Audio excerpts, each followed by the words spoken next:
Les amis, je suis allé voir Hunger Games Catching Fire, ou autrement dit Hunger Games l'embrasement, un film qui sortira en salle le 27 novembre 2013. Deuxième opus de cette franchise, inspiré du roman évidemment de, je ne sais plus comment elle s'appelle, Suzanne Collins, que je n'ai pas du tout lu. Apparemment ils sont un peu plus, évidemment plus précis, ça c'est certain. Apparemment ils sont un peu meilleurs que les films.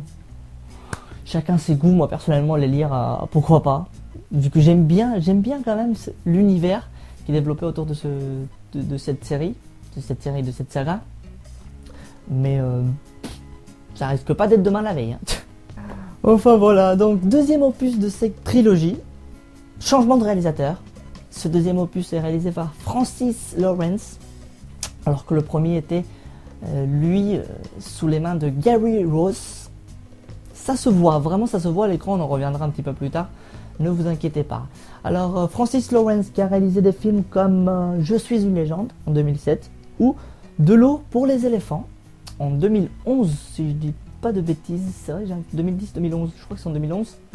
Alors Hunger Games l'embrasement, j'ai kiffé, vraiment j'ai kiffé. Déjà j'avais kiffé le 1, j'attendais, ça devait être l'un des films que j'attendais le plus cette année, vraiment. Et j'ai pas été déçu une seconde. J'ai kiffé, mais j'ai kiffé. Et d'ailleurs, la salle a pris son pied. Il faudrait quand même le dire, elle était blindée. C'était une salle de je sais pas combien de places, mais c'était... À un moment, il y avait même des mecs debout. C'est pour vous dire. C'était énormissime. On a ri. Il y avait des moments où on sentait chez nos voisins une tension, mais palpable, quoi. Tellement le film était prenant. Et ça a fait plaisir. Ça fait plaisir de voir un public... applaudir à la fin même, comme si voilà, le film allait nous répondre et nous dire merci, ouais c'était trop cool. En tout cas ça fait plaisir de voir une salle comme ça. Ça faisait longtemps que je n'avais pas eu une aussi enthousiaste. Hunger Games l'embrasement reprend donc évidemment là où Hunger Games le premier de la saga s'est terminé. Il risque d'avoir un petit peu de spoil. Je vais éviter au maximum, mais je ne pouvais pas faire autrement pour le premier opus. Donc évidemment si vous n'avez pas vu le premier opus, regardez la vidéo, mais voilà quoi, à vos risques et périls. Évidemment ce deuxième épisode reprend là où le premier nous avait quitté, c'est-à-dire après que Katniss et Peeta aient gagné les Hunger Games, la 74e édition, si mes souvenirs sont bons, et donc ils retournent vers leur district, le district 12, à voir leur famille et tout ça. Et ces deux gagnants vont devoir faire la tournée des districts pour faire un peu de propagande, tout ce qui va avec. Sauf que ça va pas se passer comme ils l'avaient peut-être espéré. Il y a une certaine tension palpable au sein des districts. Et on sent que la révolte est à ça, quoi. C'est vraiment à ça, à rien. Il manque rien pour que tout le monde, pour que ça parte en steak et que le régime s'effondre. Ils vont faire leur tournée tranquillement, donc district par district, évidemment en disant des choses qui ne les correspondent pas vraiment, hein, que c'est pas eux qui ont décidé de les dire. Le président Snow, toujours incarné par Donald Sutherland, va décider de lancer évidemment la 75e édition, qui soi-disant est une édition spéciale. On sent que c'est magouillé à l'intérieur des hauts rangs, si on peut dire ça comme ça. Et donc apparemment c'est une édition spéciale qui va regrouper que des gagnants des anciens Hunger Games, des gagnants de chaque district, et donc forcément les meilleurs. Ça va être une sorte d'édition spéciale un peu à la Koh-Lanta, quoi, vous voyez, une édition spéciale qui regroupe tous les gagnants. Et ben, c'est un peu pareil. Voilà, la comparaison de ouf, quoi. Donc évidemment que des gens qui ont déjà l'expérience, mais au-delà de ça, qui ont gagné. C'est reparti. C'est reparti pour une prochaine Hunger Games, qui risque d'être beaucoup plus dure que la première, beaucoup plus prenante, je trouve, avec toujours autant de romance, toujours autant d'humour, beaucoup plus d'humour, que dis-je, vraiment beaucoup plus, ça fait plaisir, toujours avec autant d'émotion, ça c'est bien qu'il n'ait pas laissé tomber, et donc voilà un peu l'histoire que va retracer ce deuxième volet. Rien d'extraordinaire, c'est toujours un peu compliqué. Les volets qui sont entre le premier et le dernier sont toujours un peu brouillons. On comprend pas toujours tout. Et c'est généralement dans le troisième où toutes les choses vont être vraiment éclaircies et où on va tout comprendre. Et donc ça va être vraiment l'apothéose. Mais faut dire ce qui est quand même, la fin. La fin, c'est pas ça, quoi. Disons qu'il y a plus original comme fin. C'est un truc, j'ai pas envie de vous le dire, mais c'est un truc qu'on a déjà vu et revu. Je vous parle du dernier plan, vraiment le dernier plan du film. Oh, franchement, ça va, quoi. Ils sont pas fait chier, les mecs. Hein. Il y avait plus original, c'est vrai. Mais bon, voilà, bon, on va pas non plus résumer le film à ça. Et puis ça, c'était vraiment si j'avais, j'insiste bien, si j'avais quelque chose à reprocher, ça serait la fin. Et pas juste le dernier plan, mais surtout la fin, parce que c'est un peu brouillon. On comprend pas tout ce qui se passe. Et évidemment, comme je vous l'ai dit, tout va être éclairci, en tout cas on l'espère, dans le dernier volet qui s'appellera La Révolte. On imagine que tout va être vraiment éclairci et on repartira sur des nouvelles bases, si on peut dire ça comme ça. Mais quand même, je trouve que c'est pas faisable. Je suis pas contre qu'on laisse un peu de suspense pour le dernier opus, ce qui est normal, faut nous tenir un peu en haleine, mais là je trouve qu'ils ont laissé beaucoup trop de trucs en suspense. Il y a trop de trucs brouillons, il y a trop de zones noires vers la fin, on comprend pas tout ce qui se passe. Franchement, c'est... Même là, en y repensant, je me dis, mais ouais, quoi, c'est un petit peu trop brouillon, c'est trop. Bon, enfin bref, voilà, la fin est un petit peu brouillon, je tenais quand même à le signaler. Mais mine de rien, le film passe quand même très bien à l'écran, on comprend tout. Il y a de l'action, il y a de l'émotion, il y a de l'humour. Quoi demander de plus, j'ai envie de dire.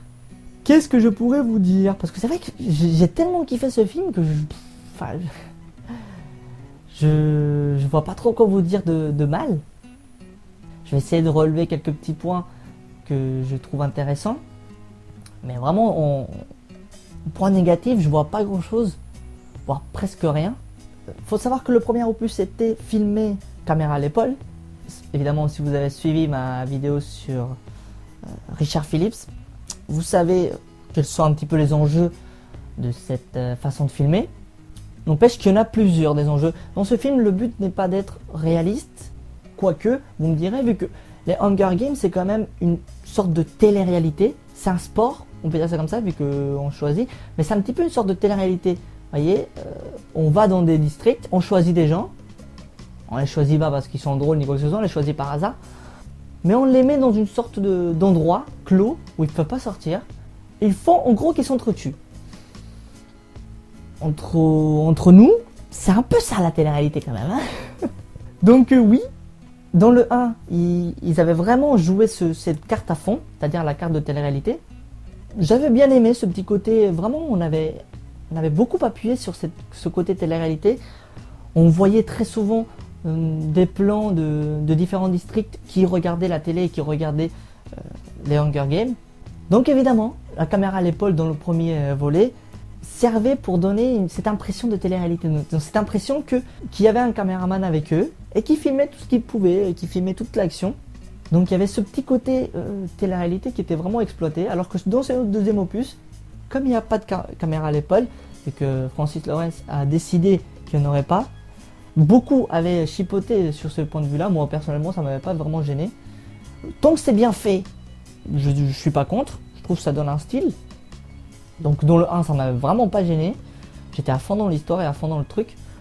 Mais mine de rien, en regardant ce deuxième volet, j'ai vu la différence quand même. J'ai vu des plans beaucoup plus académiques, beaucoup plus standards, si on peut dire ça comme ça, beaucoup plus classiques. Mais pour le coup, beaucoup plus cinématographiques. C'est-à-dire qu'ils étaient vraiment bien calculés, des petits travelling, des plans très fixes, des très beaux plans. Donc on voit bien l'action pour le coup. Là où la caméra à l'épaule nous donne des plans un petit peu brouillons. C'est le but, vous me direz, mais voilà. Force est de constater que les plans fixes, bien nets, bien calculés et tout ça, rendent vraiment bien. Comme quoi il n'y a pas vraiment besoin d'avoir forcément une caméra à l'épaule pour donner une impression d'action, de mouvement et de dynamisme. Là c'est bien retranscrit, c'est bien foutu, il n'y a rien à dire. De ce point de vue là, vraiment je tenais à le signaler parce qu'on le remarque, on le ressent assez fortement, c'est flagrant. Mais voilà, et du coup le côté télé-réalité n'est pas aussi accentué que dans le premier volet. C'est pas plus mal. parce que c'est assez bizarre, c'est assez bien joué. On ressent le côté télé-réalité, on le sait inconsciemment, qu'ils sont filmés et qu'ils sont retranscrits dans tous les districts, mais bizarrement, on le ressent pas à l'image tant que tel. Et ça c'est bien. Ça c'est bien, inconsciemment on le sait et on le sent, mais on le voit pas. Donc c'est bien foutu. Je crois qu'il y a juste à un moment dans le film où on nous montre un plan d'un district en train de regarder les Hunger Games, mais sinon à part ça vraiment on le montre plus, on ne fait plus vraiment allusion à ça, et c'est pas plus mal, c'est vraiment pas plus mal, vu que le premier avait déjà suffisamment mis les points sur le i de ce point de vue là. J'aurais trouvé ça un petit peu trop lourd dans le deuxième, ils l'ont pas fait, c'est très bien. Au point de vue des jeux d'acteurs, franchement il n'y a rien à dire. Jennifer Lawrence dans le rôle de Katniss Everdeen joue parfaitement bien le rôle, encore mieux qu'avant, vu qu'elle a quand même, enfin, au-delà du fait que le personnage de Katniss ait déjà une certaine expérience, vu qu'elle a déjà gagné la 74e édition, dans le personnage en tant qu'acteur, Jennifer Lawrence, faut dire que Jennifer Lawrence, faut savoir que dans le premier opus, dans le Hunger Game qui était sorti à l'époque, faut savoir que le personnage, faut savoir que l'actrice Jennifer Lawrence, lorsqu'elle avait joué dans le premier opus, elle n'était pas aussi reconnue quand même. C'est à partir de Happiness Therapy en 2012 où elle a vraiment explosé. Ce film vraiment je le trouvais magnifique. Elle a joué mais divinement bien quoi, c'était hallucinant. Et elle a mérité son Oscar de meilleure actrice. C'est là où sa carrière a explosé. Et c'est vrai qu'on ressent ce petit côté un peu plus sûr d'elle, où elle sent qu'elle a un public maintenant vraiment très confirmé derrière elle. Et ça se sent dans le personnage. Ça se sent dans sa façon de jouer, dans sa façon d'être. Elle est plus sûre d'elle, quoi. Pour ce qui est de Josh Hutcherson, j'ai toujours un peu de mal à prononcer son nom. J'ai souvent du mal à prononcer des noms américains, je sais pas pourquoi. Peut-être parce que je parle pas anglais. Dans le rôle de Peeta Mellark, bah voilà, c'est dans la continuité de son rôle, donc il n'y a pas grand chose à dire. Il joue vraiment très très bien son personnage. Pour ce qui est des autres personnages, on retrouve toujours un peu les mêmes. Donc on retrouve toujours des personnages du premier volet, donc notamment Liam Hemsworth, qui est toujours dans le rôle de Gale, l'amoureux de Katniss Everdeen. Et ça c'est vrai que ça m'a un petit peu... Enfin, je peux comprendre qu'il y ait des gens que ça gêne. À un moment, ça commençait à me taper sur les nerfs, mais c'était la limite, donc c'est plutôt pas si mal. C'est le... J'ai pas envie de dire le triangle amoureux, parce que c'est pas vraiment ça, mais c'est un peu... Je veux dire un truc que j'aime pas beaucoup, mais c'est un peu à la Twilight, quoi. Donc c'est vraiment le personnage de Katniss qui sait pas choisir entre Peeta et Gale. Donc la meuf, elle est... Mais choisis, quoi, bordel. Moi, ça me plaît, j'aime bien, hein, quand elle galoche tout le monde, moi ça me dérange pas, mais franchement, c'est énervant, quoi. Il y a un moment où c'est énervant. À un moment dans le film, on se dit, bon, ok, d'accord, elle aime pas Peeta, on l'a compris. Ouais, moi, personnellement, j'étais un peu déçu. Mais elle aime pas Peeta, bon, d'accord, il n'y a pas de problème. Elle aime Gale, soit. Et puis, à un autre moment dans le film, la meuf, elle regaloche Peeta. On se dit, mais c'est quoi le bordel, là? Mais pas juste parce qu'elle le galoche, parce que, soi-disant, ils sont censés jouer un rôle entre eux deux pour qu'ils soient crédibles aux yeux du reste du public, parce qu'évidemment, ceux qui ne le savent pas, dans le premier opus, ils avaient gagné parce que ils avaient fait semblant d'être en couple et d'être amoureux. Enfin, Peeta, lui, il n'a pas fait semblant, lui, il est vraiment amoureux de Katniss, mais Katniss n'était pas amoureuse de Peeta. Donc, ils ont joué un rôle qui leur a permis d'avoir des sponsors, d'avoir leur public avec eux, quoi. Encore de la télé-réalité, donc il faut avoir une histoire d'amour pour que ça marche. Il y a aussi ce petit côté là cette envie de dénoncer ce système de télé-réalité qui était pas mal dans le premier opus, que j'ai bien aimé. Et ben là, la meuf, elle sait pas où elle est, elle sait pas qui choisir. On ne sait pas s'il est toujours dans le rôle des soi-disant amoureux, ou alors si elle est vraiment amoureuse. À un moment, on ne sait plus si elle est pas du tout amoureuse ou si elle est à fond sur lui. On ne sait pas ce qu'elle pense de Peeta, en fait. Le pauvre, moi à sa place, moi j'aurais pété un câble, quoi. Mais meuf, choisis, quoi. Choisis, parce que là, on n'en peut plus, là. Enfin, voilà, bref. C'était juste un petit détail, quoi. Enfin, voilà. Vous avez toujours Elizabeth Banks dans le rôle de Effie. Donc la meuf qui joue un peu les coachs aux côtés de Haymitch, incarnée par Woody Harrelson. Toujours excellent lui, vraiment. Il n'y a rien à dire, ce personnage est vraiment excellent. On retrouve toujours Lenny Kravitz dans le rôle de Sina, donc le costumier, ou je sais plus comment ça s'appelle, bref. Voilà quoi. L'excellentissime Stanley Tucci, je sais pas comment ça se prononce, mais je crois que c'est comme ça, Stanley Tucci, dans le rôle de l'animateur, Caesar, je crois qu'il s'appelle comme ça. Voilà, encore un autre personnage, vraiment beaucoup plus mis en avant dans cet épisode, ça fait plaisir. Et voilà un point que je voulais signaler quand même, c'était le fait qu'il y ait les personnages qui gravitent autour de Katniss et de Peeta ont beaucoup plus de relief dans leur personnalité, dans leur façon d'être. C'est vrai que là, pour le coup, Francis Lawrence a beaucoup plus exploité les personnages qu'il y a autour de ces deux héros. Et c'est bien, ça fait vraiment plaisir. Bon, aussi c'est dû au fait que dans ce volet, les personnages, et notamment nos deux héros, vont devoir s'allier avec d'autres, forcément, parce que sinon ils sont un peu dans la merde. Donc évidemment, de cette alliance ressort un peu le fait qu'on s'intéresse davantage à d'autres personnages. Dans les personnages qu'il y aura autour de Katniss et de Peeta, on peut en citer quelques-uns. Sam Claflin, qui joue plutôt pas mal, hein. Franchement, je l'avais revu dans Pirates de Caraïbes, La Fontaine de Jouvence. C'était pas mal, c'était vraiment pas mal. Il a quelque chose. Donc il joue le rôle de Finnick. Après, il y a un autre personnage qui m'a vraiment marqué. Je trouve que pour moi, c'est vraiment la surprise de ce film. C'est le personnage qui sort un peu du lot. Et qui vraiment, par son humour, c'est peut-être dans le côté osé du personnage qu'incarne Jenna Malone dans le personnage de Johanna. Vraiment incroyable ce personnage, j'ai vraiment adoré.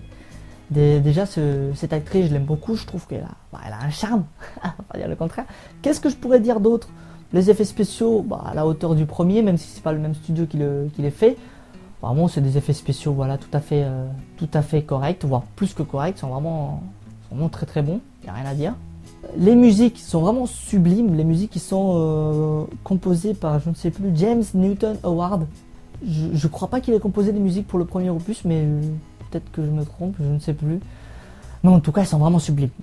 Juste une petite remarque en ce qui concerne les musiques. À un moment du film, peut-être à deux, mais surtout à un, la musique, je trouve, elle n'est pas suffisamment prenante. Je trouve qu'il manquait un truc dans la musique pour qu'on ait les frissons, alors que la scène s'y prêtait largement, quoi. Enfin, c'est peut-être une des scènes les plus sympathiques ou voilà, les plus romantiques du film. On va dire ça comme ça. Et bizarrement, la musique n'était pas à la hauteur, quoi. C'est un peu dommage.